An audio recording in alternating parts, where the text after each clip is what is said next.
Lorsqu'on aborde la question des transports, on parle d'un secteur responsable de 30% des émissions de gaz à effet de serre en France, soit le secteur le plus polluant. Et plus de la moitié de ces émissions est à attribuer à la voiture particulière. Dans la politique générale de transition énergétique, les villes et les collectivités ont pris à bras le corps cette problématique. On a vu se développer les politiques de report modal dans de grandes villes comme Paris, Lyon, Bordeaux, qui ont aménagé leur territoire pour l'adapter davantage aux moyens de transports individuels non motorisés, à commencer par le vélo. Pourtant, au 1er janvier 2023, 38,8 millions de voitures particulières étaient en circulation en France, soit une légère hausse par rapport à l'année précédente. Pourquoi semble-t-il si compliqué de se défaire de son véhicule lorsqu'on sait que 4 Français sur 5 vivent en ville? Pour faire la lumière sur cette question, nous recevons aujourd'hui Alexandre Régal, sociologue de la transition, des changements de mode de vie et de la mobilité, auteur de l'essai Habitudes en mouvement. Vous écoutez Énergie 360. Bonjour.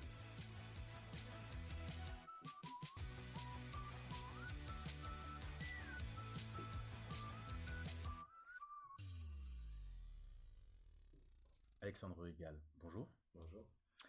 Alors, avant de se pencher sur votre étude, je le disais en introduction, 80% des Français vivent en ville, et ça monte même jusqu'à 93% quand on étend aux aires urbaines. Dans ce contexte, il paraît étonnant que les ventes de voitures continuent à augmenter. Est-ce que vous pouvez nous expliquer pourquoi la voiture a autant d'importance dans un pays comme la France ou dans le monde occidental de manière générale? Est-ce que vous pouvez nous faire un petit historique de la voiture? Alors, le succès de la voiture remonte à avant la Deuxième Guerre mondiale, où on a des élites aventureuses, à la fois des artistes, mais aussi des passionnés d'industrie qui commencent à avoir un goût très fort pour la voiture et qui développent tout un tas de pratiques, par exemple le tourisme. Voilà, le guide Michelin en est un héritage encore actuel. Et puis, après la Deuxième Guerre mondiale, ce qui se passe, c'est que la voiture commence à être démocratisée, en tout cas devenir de plus en plus populaire, avec aussi au départ beaucoup de tout petits véhicules, de voitures en pot de yaourt, si on veut. Et puis, avec l'accroissement du niveau de vie des Trente Glorieuses, et en même temps une population très jeune, donc plus férue d'innovation, on a petit à petit le développement de la voiture. Et puis, ça correspond aussi à une extension des villes, qui est aussi liée à l'augmentation de la population générale en France, due au baby boom. D'accord, très bien. Alors, entrons dans le cœur du sujet, habitudes en mouvement. Qu'est-ce qui a motivé la réalisation de cette étude? Alors, ce travail faisait partie d'un projet plus général qui était assez utopique et qui visait à imaginer la Suisse sans voiture. Et au sein de ce projet, j'étais en charge finalement d'imaginer quelques-uns des chemins possibles pour parvenir à cet idéal, ou en tout cas à le réaliser en partie. Et donc l'objectif de s'intéresser aux habitudes, c'était justement d'attaquer de plein fouet un des freins, en tout cas au fait qu'on arrive à se passer plus largement de voiture, et donc bien sûr nos routines, nos habitudes, notre vie quotidienne. D'accord. Et justement, vous parlez de la Suisse. Pourquoi avoir choisi la Suisse comme terrain d'enquête? La Suisse, à l'époque, présentait l'intérêt d'être un territoire en avance du point de vue du développement des transports en commun et du train avant tout. Et donc, c'est encore le cas par comparaison avec la France. Et on dit que le système ferroviaire est le meilleur au monde avec le Japon. Donc ça, c'était du coup un terrain qui était intéressant de ce point de vue-là. Il y avait des alternatives crédibles et qui étaient déjà largement utilisées. Et en même temps, c'était un pays qui, comme tous les pays occidentaux, met la primeur sur la voiture. Et donc, il y avait un peu cette possibilité d'avoir un territoire de montagne, un territoire de grande ville, mais aussi un territoire périurbain très important, où on avait des alternatives qui étaient utilisées, mais pas autant qu'on pourrait l'imaginer. Et donc, le territoire suisse se prêtait bien à une enquête de ce point de vue. Vous avez interrogé 53 personnes en tout, que vous avez qualifié d'amateurs de la mobilité. C'est quoi, un amateur de la mobilité? Eh bien, c'est quelqu'un qui s'y intéresse un peu plus que la moyenne. C'est une manière de rencontrer des collectionneurs de voitures, des militants pro-vélo, c'est-à-dire des personnes qui vont avoir un intérêt, qui vont manifester par l'appartenance à une organisation, par exemple, en lien avec leurs moyens de transport.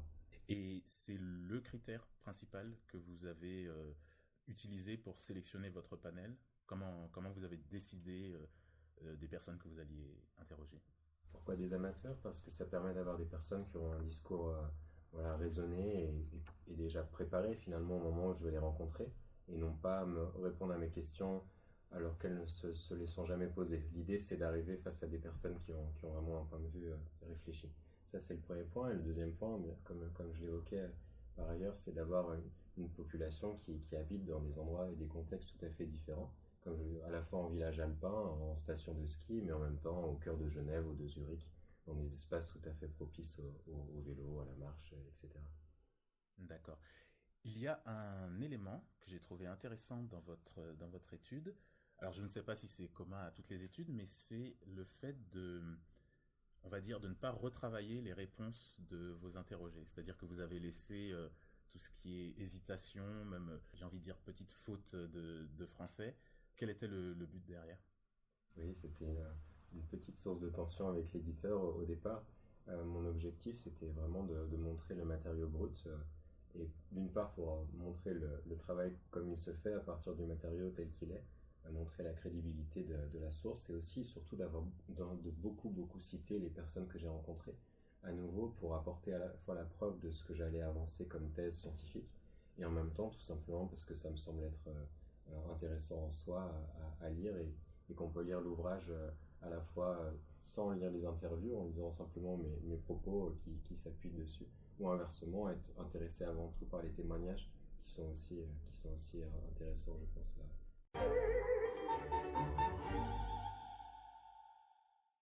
Deux concepts apparaissent cruciaux dans l'ouvrage, l'habituation et son pendant, la déshabituation, et l'entraînement. Est-ce que vous pouvez déjà nous donner leur définition et nous expliquer en quoi ils sont cruciaux dans votre étude? Et je dis habituation plutôt qu'habitude pour marquer le fait que voilà, une habitude ça s'arrête pas, on ne l'a pas acquise une fois pour toutes, il faut continuer de l'exercer. Donc l'habituation, bah, c'est le fait qu'au départ on réalise une tâche, quelle qu'elle soit, de manière assez consciente, plus ou moins maladroitement, et puis que petit à petit on a une grande efficacité dans la réalisation de cet acte, et que pour la voiture par exemple, on arrive à être multitâche et à conduire, à discuter, à téléphoner peut-être au volant. Donc on arrive petit à petit à développer des compétences. Et donc la première phase, c'est l'entraînement, c'est le moment où on a un programme réfléchi, c'est le permis de conduire. Donc on a même un entraîneur, en tout cas quelqu'un qui va nous apprendre à conduire. Et puis ensuite, donc on a cette phase d'habituation, on a un gain en compétences qui se poursuit, mais sans conscience, sans en être conscient. C'est ça qui est assez formidable avec l'habitude, c'est qu'on peut agir sans réfléchir, et donc en faisant autre chose notamment. Est-ce qu'on peut dégager un portrait socio-démographique type de la personne la plus à même d'adopter des nouvelles habitudes? Oui, alors la meilleure manière de changer d'habitude, c'est d'être déjà en train de changer. C'est une tautologie, mais pas vraiment en fait. C'est que les personnes qui vont adopter une nouvelle manière de se déplacer, et notamment arrêter de conduire, sont des personnes qui viennent de déménager souvent, ou alors qui viennent de se mettre en couple, ou alors les deux. Donc c'est-à-dire qu'ils sont déjà en train de vivre un événement dans leur vie qui est assez important et source de bouleversement, et qui les amène à réfléchir et à s'adapter à un nouveau contexte, qu'il soit social, spatial. Et donc, c'est aussi une des manières d'expliquer, à contrario, pourquoi est-ce que les changements ne vont pas plus vite. C'est que nécessairement, on vit pas des déménagements, en tout cas, toute la population ne déménage pas sans cesse. En France, voilà, il y a en gros 7 millions de personnes qui déménagent tous les ans, et surtout des jeunes, donc plus on vieillit, moins on déménage. Donc voilà, ça explique en partie, en tout cas, pourquoi, même en admettant que chacun soit prêt à changer, voilà, il n'y a pas forcément ces événements qui vont aider à ce que la nouvelle habitude soit prise, notamment l'habitude de se passer de sa voiture. Du coup, est-ce qu'on peut résumer la chose en disant que plus on est jeune, plus on a des chances de s'adapter, ou c'est trop réducteur? Toutes choses égales par ailleurs, oui, c'est vrai, oui, les jeunes, je l'évoquais à propos du baby boom, et on retrouve dans une diversité de thématiques hein, en sciences sociales. Voilà, souvent on voit un lien entre une population jeune importante et des innovations culturelles, contre-culturelles, la diffusion d'innovations techniques, de nouveaux modes de vie, et donc c'est le cas aussi bien sûr. Évidemment, on peut se passer de voiture en allant plus avant dans la vie, mais on a aussi au grand âge la perte de l'usage de la voiture, mais cette fois parce qu'on a eu une perte de compétences et de confiance en soi. Donc là, on est face à un phénomène assez différent. Dans votre analyse, vous expliquez que l'habituation est d'autant plus difficile si le déplacement est, je cite, trop ardu physiquement, trop long, trop fragmenté, trop incertain, trop complexe. Et plus loin, vous énumérez les avantages de la voiture, limite les imprévus, c'est un objet privé, il permet une fragmentation limitée des déplacements et il procure un confort. Est-ce qu'on n'a pas là le résumé des raisons pour lesquelles la mobilité douce peine à s'imposer? Oui, on pourrait discuter la question des aménagements, même si dans les métropoles françaises maintenant, les choses s'améliorent et s'améliorent très vite. Et on peut aussi évoquer la question de l'attachement même identitaire à sa voiture, comme des collègues, et un collègue qui s'appelle Thomas Buller a réalisé une étude sur la qualité des habitudes en fonction des moyens de transport à partir d'un panel représentatif de la population française. Et donc la voiture était en tête, hein. Voilà, dans les entretiens, on a des personnes qui donnent des petits noms à leur voiture, ou j'ai aussi une personne qui a reçu en cadeau de mariage une voiture des années 80. Donc on a un rapport affectif qui est souvent beaucoup plus fort qu'avec le vélo, mais surtout qu'avec les transports en commun, qui sont un peu toujours le parent pauvre en termes d'habituation, à la fois parce qu'on s'y attache moins du point de vue affectif et identitaire, et aussi surtout parce qu'on en revient au point que vous évoquiez, les imprévus, les retards, les correspondances, cette multiplication de petits événements assez banals dans la vie quotidienne, mais qui, par comparaison, rendent l'habitude des moyens de transport en commun plus fragile que l'habitude de la voiture. Et enfin, il faut supporter l'idée qu'il y a des qualités de la voiture qui ne sont pas substituables, qu'on n'arrivera pas contre lesquelles on ne peut pas lutter avec d'autres moyens de transport. Dans les périodes de canicule, il semblerait que voilà, la voiture soit privilégiée, et on comprend pourquoi, notamment la climatisation, par rapport au vélo et même à la marche. Voilà, il est difficile de lutter contre certaines des qualités de la voiture. Parlez-nous du projet Post-Car World, qui, je crois, est le projet qui a motivé l'étude à la base. Oui, on peut avoir deux rapports avec la transition dans la mobilité ou dans l'énergie en général. À se poser la question du chemin qui nous permettrait d'arriver à un futur indéterminé, mais meilleur que celui qui a l'air de naître. Ou alors, finalement, réfléchir à la post-transition. Quelles sont les utopies auxquelles on peut réfléchir? Et donc, c'est ce qu'on a fait avec des collègues, en particulier des collègues urbanistes, donc Elena Cogato-Lenza notamment. Et donc, leur travail a été d'imaginer des modes de vie et un système de transport entre Genève et Lausanne. Ce qui est intéressant, c'est que c'est une zone typiquement périurbaine où on a un usage de la voiture qui est assez fort. C'était pas un cas idéal comme serait le centre-ville de Lyon, de Marseille, de Paris, etc. Et donc, elles ont essayé, avec leurs étudiants, et ses collègues ont essayé de transformer les infrastructures et d'imaginer différentes manières d'occuper l'espace. Alors, on peut avoir des modèles très différents. On peut imaginer un RER très rapide, quasiment un réseau de métro entre ces deux villes, parce qu'on a une densité de population assez forte. Et donc, on serait sur une mobilité finalement presque encore plus rapide qu'aujourd'hui. On peut aussi imaginer un modèle un peu plus décroissant. L'autoroute serait remplacée par une ligne de chemin de fer. Voilà, il y a une diversité de modèles. Et ça, ce qui est intéressant, au-delà du fait que je pourrais les résumer plus longuement, ce qui est intéressant, c'est de voir quoi.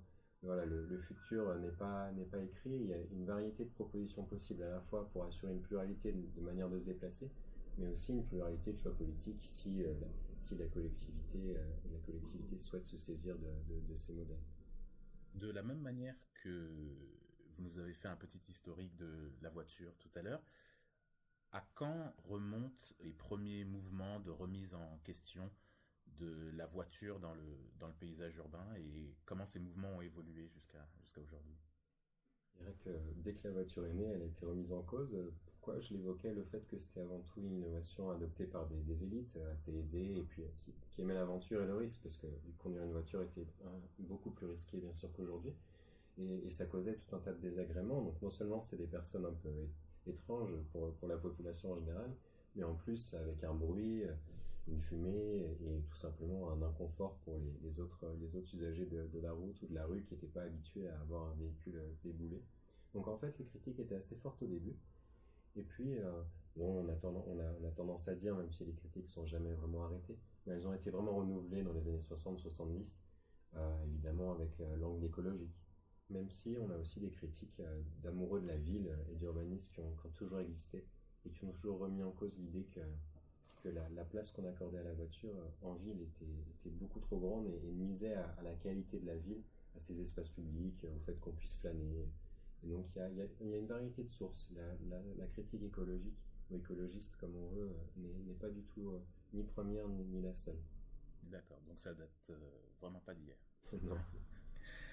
Quel regard vous portez sur, j'en parlais un peu en introduction, sur les politiques de report modal dans certaines villes françaises comme Paris, Lyon, Grenoble, Bordeaux aujourd'hui?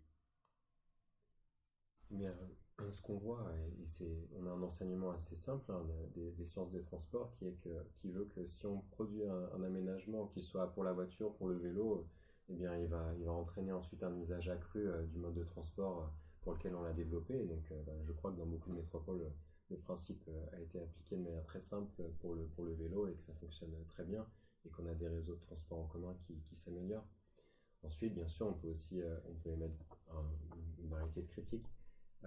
La première étant que peut-être que la pandémie de Covid-19 a été saisie pour le vélo comme finalement un moment qui permettait une remise en cause d'une partie de nos manières de nous déplacer, mais qu'on aurait pu aller beaucoup plus loin et que les changements radicaux et notamment la réduction de la quantité de déplacements que les uns et les autres on en est encore très loin.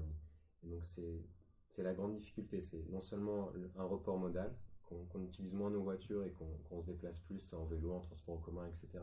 Mais en plus, qu'on ait tendance à moins se déplacer. Et ça demande des transformations de l'aménagement et l'idée de ville du quart d'heure, par exemple, défendue à Paris, mais qui en fait rejoint l'idée de proximité, une variété de services dans les quartiers, et une des solutions, bien sûr, une des solutions à ce problème. La ville du quart d'heure, de quoi s'agit-il? La ville du quart d'heure, c'est une idée simple. C'est l'idée qu'on ait, en tant qu'habitant d'un quartier, accès à, grosso modo, 15 minutes de chez soi à une variété de services du quotidien. Tant pour le travail que pour les loisirs, l'école, etc. Donc c'est une idée qui a été remise au bout du jour par un urbaniste qui s'appelle Moreno et qui a été reprise à Paris, notamment par Anne Hidalgo. En fait, c'est une idée simple, hein, c'est l'idée que le quartier soit votre espace de vie, ce qui a existé pendant très longtemps et qui existe encore dans une variété de villes, mais que parfois il faudrait redynamiser pour justement limiter le besoin de se déplacer. Donc ça, c'est un des enjeux pour les habitants des grandes villes. Et vous me direz, mais c'est très bien pour les citadins, mais on n'est pas tous, on vit pas tous en centre-ville. Et donc il y a l'idée aussi maintenant, c'est non seulement de mettre en œuvre cette logique de proximité des services, mais d'aller au-delà et de favoriser l'aménagement des mobilités actives non seulement en centre-ville, mais hors des centres-villes. Et donc on a des exemples du passé, avant que la voiture n'ait autant de place dans nos villes. On a eu déjà des réseaux de mobilité active, hein, tant pour la marche, parce qu'on peut marcher assez longuement et de manière quotidienne pour se rendre sur son lieu de travail. On a des personnes qui le font, qui marchent jusqu'à 1 heure ou plus par jour. Mais on peut aussi le faire à vélo. Et donc l'idée là, c'est de travailler sur du linéaire, c'est-à-dire des aménagements qui ne demandent pas de changer régulièrement de voie de circulation. Des espaces aussi qui soient avec une qualité paysagère importante.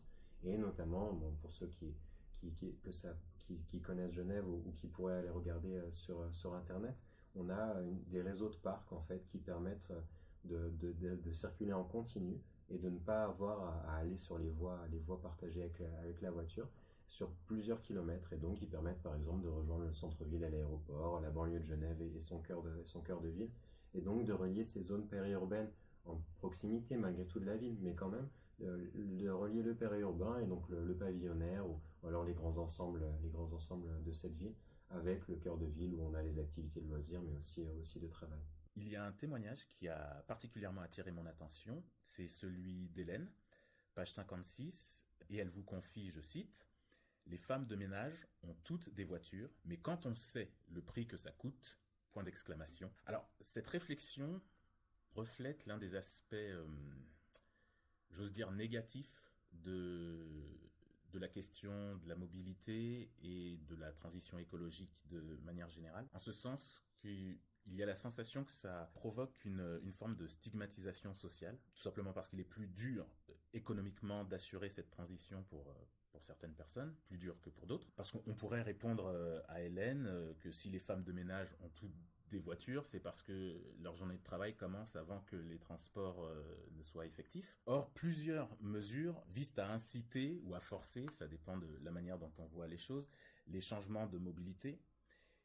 Et ces mesures tentent à encourager cette stigmatisation, je pense aux zones à faible émission et les critères, mais aussi à la hausse des prix des places de parking.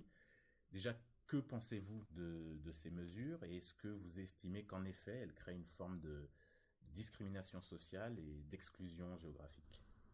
Oui, par rapport à ce que vous dites, on est face à un double problème.